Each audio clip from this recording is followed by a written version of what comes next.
Hello students, कैसे हैं आप सब। आज हम पढ़ने वाले हैं इलेक्ट्रोकेमिस्ट्री का नया topic.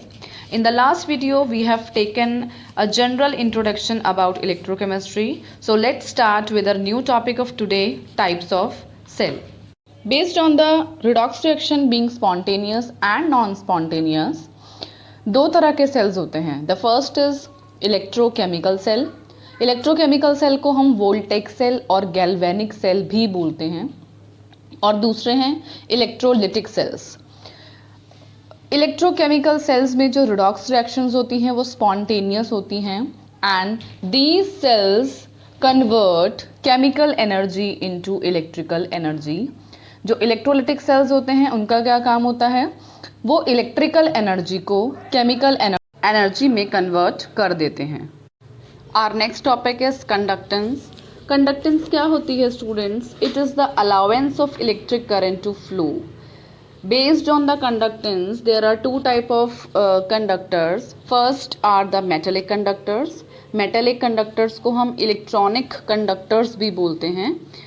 Metallic conductors are the metals which conduct electricity without undergoing any chemical change. बच्चों, इनमें कोई भी decomposition नहीं होती है, कोई भी नया chemical substance फॉर्म नहीं होता है। Electrical conduction is with the help of flow of electrons.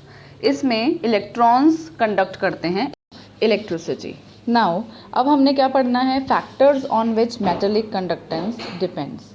The first factor is nature and structure of metals. More easily the electrons are lost on the basis of the structure, more is the conductivity. जितने ज़्यादा electrons का loss होगा उनके structure के basis पे। Structures हमने किस में पढ़े हैं बच्चों? सॉलिड स्टेट में पढ़े हैं। डिफरेंट टाइप्स ऑफ स्ट्रक्चर्स होते हैं किसी भी सॉलिड के। तो जितनी ईजिली कोई भी इलेक्ट्रॉन का लॉस होगा उस स्ट्रक्चर में से, उतनी ही ज़्यादा उसकी कंडक्टिविटी होगी। Second is the number of valence of electrons पर एटम। तो आपको क्या याद रखना है कि इलेक्ट्रॉन्स जो होते हैं वो इलेक्ट्रिसिटी को कंडक्ट करते हैं। जितने ज़्यादा इलेक्ट्रॉन्स होंगे उतनी ही ज़्यादा इलेक्ट्रिसिटी कंडक्ट होगी। So more the number of valence electrons, more the electricity will be conducted. This was the second factor. The third factor is temperature. Temperature के लिए आपने क्या याद रखना है मेटेलिक कंडक्टर्स में, कि जो मेटल्स की कंडक्टिविटी होती है that decreases with increase in temperature. This is actually in accordance with the conduction band theory. Let's see the conduction band theory. Now what the conduction band theory says is that metal orbitals are so close that they overlap and form bands. दो तरह के bands बनते हैं, एक lower band बनता है और एक हायर बैंड बनता है। The band of lower valence electrons is known as valence band and the band of slightly higher energy is known as conduction band. दो तरह के बैंड्स की फॉर्मेशन होती है और उनके बीच में जो गैप होता है that is known as forbidden gap और फॉरबिडन जोन।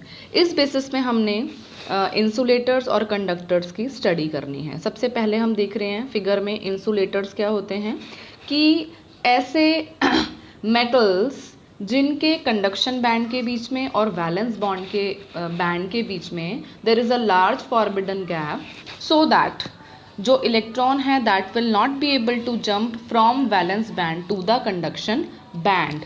वो जंप नहीं कर पाएगा और वो फॉरबिडन जोन को क्रॉस नहीं कर पाएगा। These types metals are known as insulators. Secondly conductors वो सब्सटेंसेस होते हैं जिनका कंडक्शन बैंड और वैलेंस बैंड ओवरलैप करता है, so that there is zero forbidden gap. वहाँ पे फॉरबिडन गैप नहीं होता है और जो इलेक्ट्रॉन होता है वो इजीली जंप करता है from valence bond to the conduction band. These are known as conductors. Whenever we increase the temperature, there are increased vibrations. जो इलेक्ट्रॉन होता है उसके अंदर वाइब्रेशंस होने लगती हैं and the release of electron decreases. जब इलेक्ट्रॉन का रिलीज कम हो जाएगा तो जो उसकी कंडक्टिविटी है वो भी इंक्रीज हो जाएगी। तो आपको क्या याद रखना है कि on increasing the temperature the conductivity of the metal decreases.